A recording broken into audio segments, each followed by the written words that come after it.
In the last build video, we bobtailed the chassis on the FTX and finished a rebuild with some new shocks. The new setup worked amazingly. I'll put a link down below of the video of that running alongside the TRX. In this video, we have a little catch up of how it's got to this point and reveal the next stage. So here we go.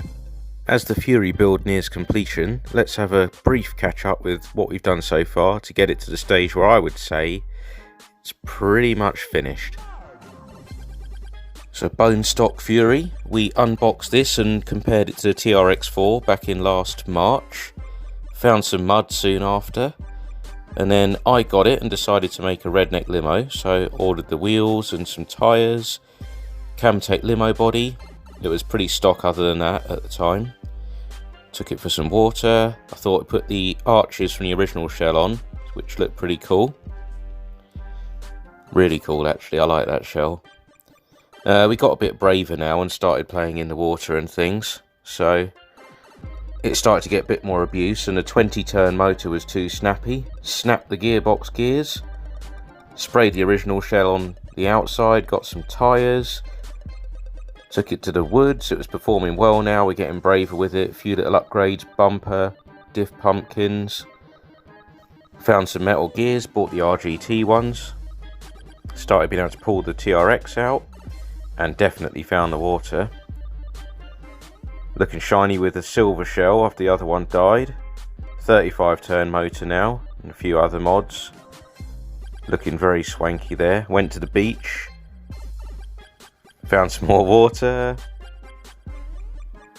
Again, working really well now. Put the tyres back on. We tried the 5-slot. That works brilliantly in the dry. Don't get it wet.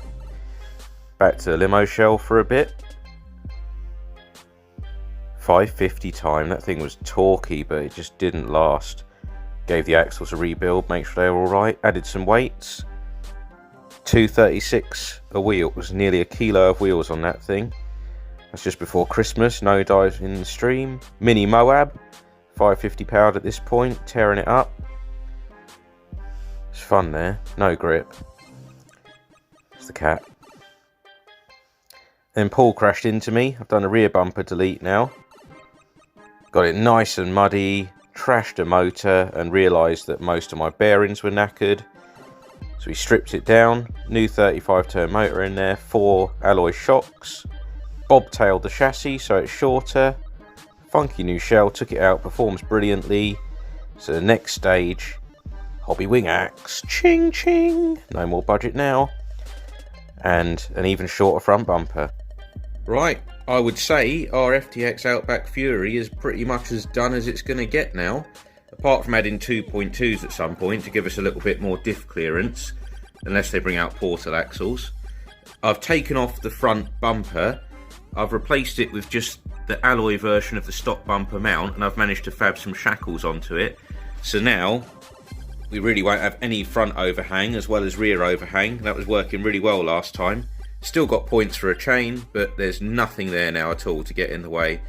But vitally, the most important, most drastic and most expensive mod we've done to this, Hobbywing Axe, is now installed and working.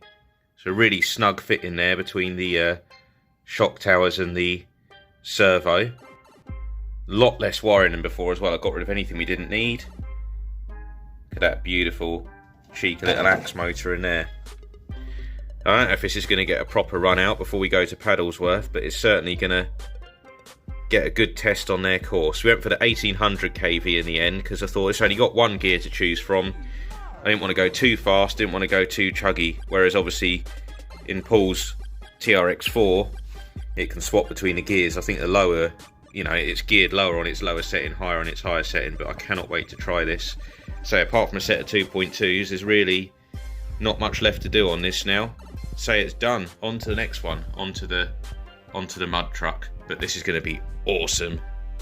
So yeah, there she is. Like I said before, the link to the actual crawling video from last weekend will be in the description, but I really can't wait to give this a try. Look at that particularly hideous looking battery. It's actually a new battery, but took all the heat shrink and labels off so that after crawling it can actually drain out, because it just holds all the water otherwise.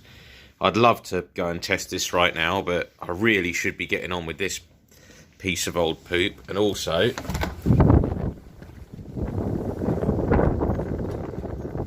can't really see, but it's the 4th storm in a row, and it's windy and horrible. So all I've really got for the minute is this little bit of my garage to test it in. Deep joy.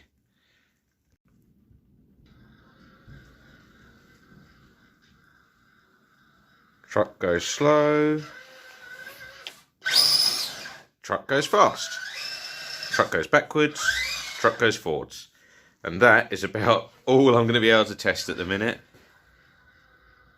Nice to actually have one working 4-wheel drive thing in this garage though. Suzuki. But yeah, hopefully we'll get a test out in the mud next weekend, because I don't want to go to Paddlesworth untested and find it needs something doing. But I can't wait. All the links, if you just flick through our channel, every picture you've seen will have a video relating to it of all the different things since we got this. These are awesome. If you're on a budget, buy one. Do it up incrementally, bit at a time, like we've done over a year. You'll have a lot of fun, you'll learn what you're doing, and you'll end up with something pretty decent that you can crash into toolboxes. Laters!